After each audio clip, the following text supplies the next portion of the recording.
स्वाध्याय पूजा पाठ किया जाता है, उसका फल अनंत गुना मिलता है। जिन्हें चाहिए, जिन्हें नहीं चाहिए फल, उन्हें क्या फर्क पड़ता है। निष्काम भाव से भजन पाठ करने वाले को तो परमात्मा अपने हिसाब से देता है, फल चाहने वाले को फल चाहने वाले के अनुसार देता है। हम सबके लिए बेहतर तो यही है कि हम ना चाहने वाले बने। अनंत गुना फल मिलता है आज रात्रि जो भजन पाठ करता है। 3 रात्रियां और हैं। आज की रात्रि को अहोरात्रि कहा जाता है। कहते हैं साधक जनों, एकता सृष्टा ब्रह्मा जी के बीच और पालन करता भगवान विष्णु के बीच विवाद का विषय की बड़ा कौन है।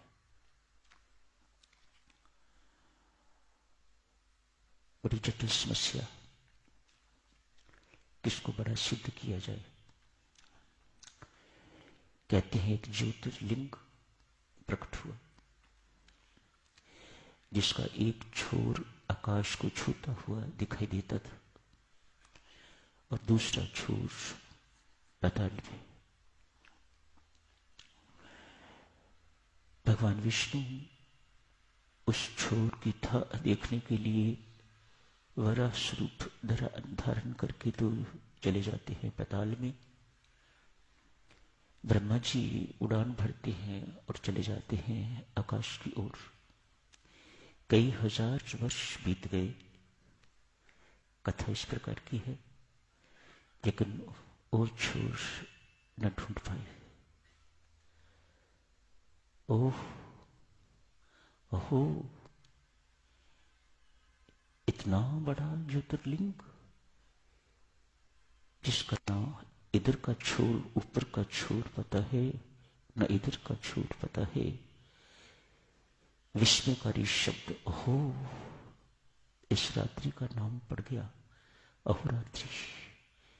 आज के दिन ही वह ज्योतिर्लिंग प्रकट हुआ था।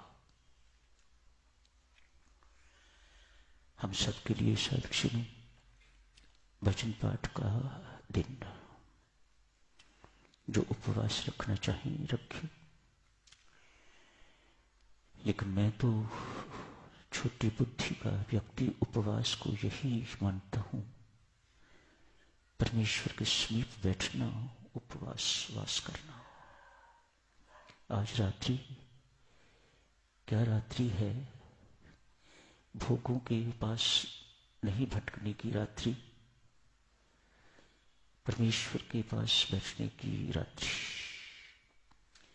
मंदिर में बैठिए, अपने घर में बैठिए, वह तो हर जगह विराजमान है। जैसे आप चाहें, जहां आप चाहें, पर परमेश्वर के पास बैठने की रात्रि।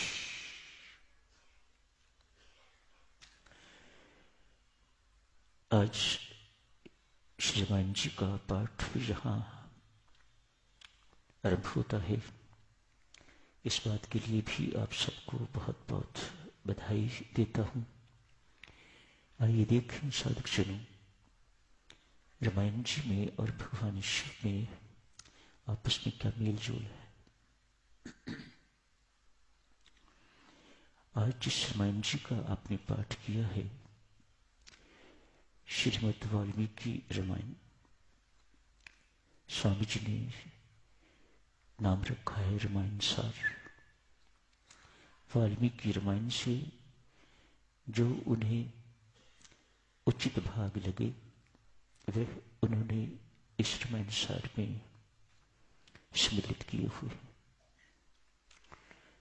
सारी रामायण नहीं है ये, कुछ भाग उन्होंने आवश्यक नहीं समझे तो वह छोड़ दिए।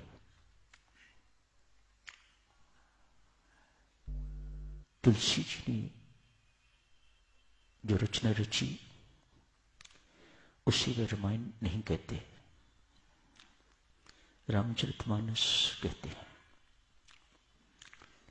आप उनकी कृतियां देख के देखो तो आपको पता लगेगा उन्होंने रामायण शब्द नहीं प्रयोग किया हुआ, लिखा है श्री रामचरितमानस।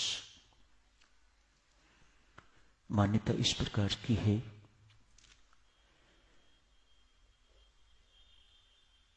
राम कथा के प्रथम रचयिता भगवान शिव, प्रथम श्रोता मां पार्वती, रचनाकार कौन हुए राम कथा के? भगवान शिव। बहुत देर तक रचना रच के तो इसको अपने मन में संभाल के रखा, तो तुलसीदास जी ने इसका नाम रखा रामचरितमानस। राम जी का वह चरित्र जो भगवान शिव ने अपने मानस में दबा के रखा, अनेक वर्षों तक उसका नाम हुआ रामचरितमानस। तुलसी उसी रामचरितमानस का वर्णन करते हैं। राम नाम के महान उपासक भगवान शिव, महानतम उपासक। इतनी प्रीति राम नाम से, अक्षर रकार। कोई रावण कहने जा रहा है या रात्रि, इन्होंने पूरा शब्द होने ही नहीं दिया, इनको रकार अक्षर बोलते ही राम सुनाई देता है। ऐसे कान राम नाम की उपासना के बाद इनके हो गए हुए हैं। कहते हैं साधुजनों, समुद्र मंथन हुआ, वेद रूपी समुद्र का मंथन हुआ, तो उसमें से 100 करोड़ श्लोक निकले। तीनों लोगों के प्रतिनिधि अपना अपना भाग लेने के लिए आ गए हैं। तीनों को भगवान शिव ने 33 करोड़ श्लोक बांट दिए। 1 करोड़ बाकी बचा, 33 लाख और बांट दिए, 1 लाख बचा।